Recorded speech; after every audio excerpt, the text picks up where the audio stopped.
국회 외교통일위원회 위원으로서 해외 국감을 마치고 어제 돌아왔습니다. 저희들이 다녀온 유럽에서도 한반도에서와 마찬가지로 푸틴 대통령의 핵무기 사용 위협으로 핵전쟁의 전운이 감돌고 있었습니다.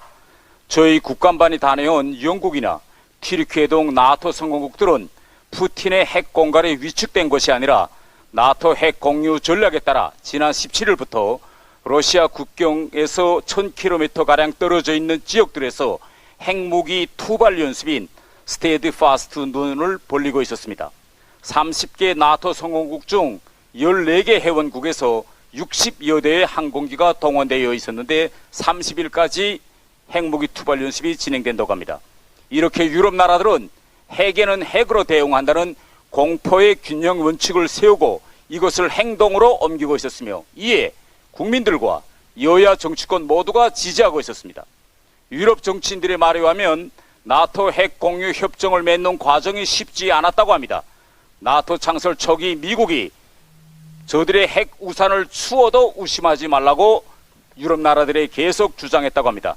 그러나 유럽 정치권은 그 말을 어떻게 믿느냐고 미국에 계속 압력을 가하였고 그 과정에서 영국과 프랑스는 독자적 핵무장을 했고 미국은 독일의 핵무장을 막기 위해서 결국 핵공유 협정을 체결했다고 합니다. 최근 김정은은 핵에 대한 믿음 때문인지 행동이 완전히 달라졌습니다. 과거에는 한미연합훈련에 반발하다가도 정작 한미연합훈련이 시작되거나 미국의 전략 폭격기 등이 한반도에 올 때면 공개 활동을 중단하고 평양에서 멀리 떨어진 지방으로 이동해 숨어 있었습니다. 그러나 이번 한미연합훈련 기간 중에는 공개적으로 미사일 발사장들을 찾아다니며 맞대응 훈련을 지휘했습니다.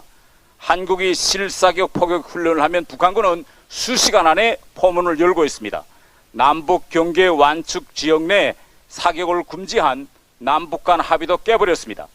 자신들의 혈명인 중국에서 최대 정치 행사인 공산당 대회가 진행 중이지만 한국이 원인을 제공했다며 포탄을 지금 계속 날리고 있습니다.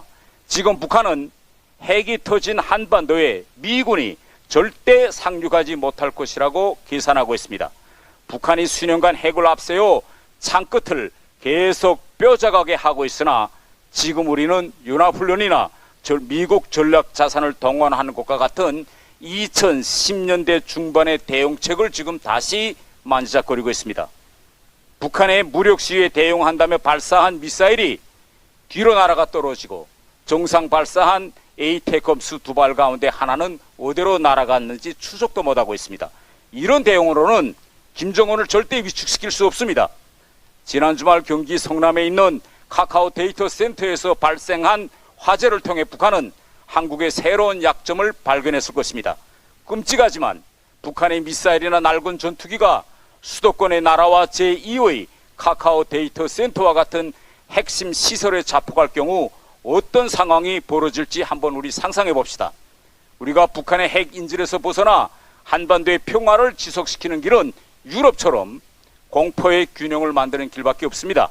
우리 스스로 안 된다고 자꾸 선을 긋지 말고 이제라도 유럽 나라들처럼 나토식 핵 공유 문제를 검토해 볼 때가 되었다고 생각합니다.